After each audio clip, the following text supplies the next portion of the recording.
Okay, we're here with Coach Lane Kiffin prior to the Arizona game preparation week. And Lane, kind of recap the Colorado game. As a big win for the team. Did you see that coming?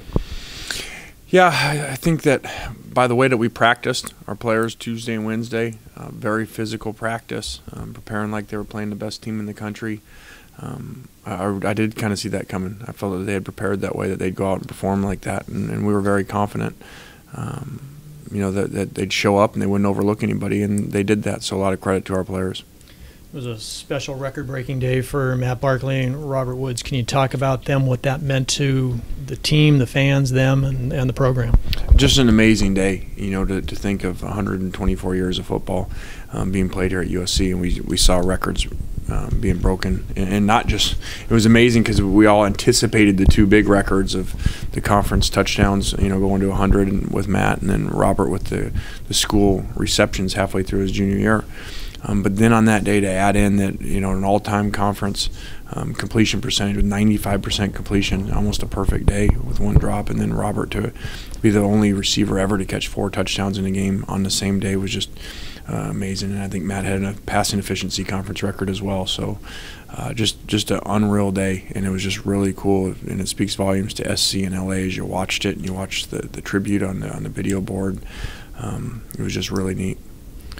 It was a big offensive day, but also the defense played very well. 6 turnovers. Talk about how they played. Yeah, I thought they played great. Held them out of the end zone. Forced the 6 turnovers you talked about. Great rush all day. I thought the DBs had their best day probably. I think the receivers only had 2 catches. So just a great day all around.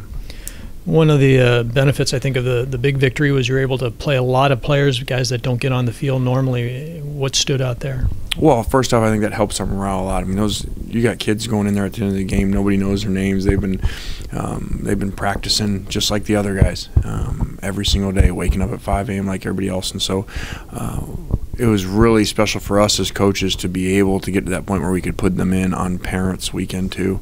So like I said, all around, it was a really great day. At halftime, before your team went in the locker room, you gathered them on the field and seemed to be talking to them with rather sternly. What was the message? Just the penalties. It was really, we talk about what a great day it was, and those records had already gone down, and for it to, kind of have that bad flavor that was going on with everything else being so good. It was bad, and I was really upset for our fans, for our former players, to see USC playing like that and punching somebody, getting kicked out of a game, and another personal foul. That's not who we want to be, and we were putting that product out there, and that was way more important to me than the score at that point was how we were playing, how we were representing this university. And so I couldn't wait to get up the tunnel. It was going to be too long, so I had to express myself to them there, and then they got it again at halftime. Let's look forward to this week against Arizona. Rich Rodriguez brings what does he bring to their program, and what challenges does this Wildcat team present to the Trojans? Yeah, I think it's amazing what Rich has done. Talk about a top 5 offense in the country in your first year. All new moving parts, all the things that go with that, and complete change of offensive scheme. I mean, it shows why he is who he is. He's a great offensive coach, and they got it going. That was a huge win for them last week at home, and I'm sure they'll be ready this week for a big game. They have some very elite offensive skill position guys, the quarterback Scott and Carey and Hill, the receiver. Can you talk about each of them? Yeah, I think first off, you got to talk about the quarterback. He can beat you in both ways, and that's always tough in a system like this with a guy who can run and can throw. And then I think the next guy you go to is the tailback.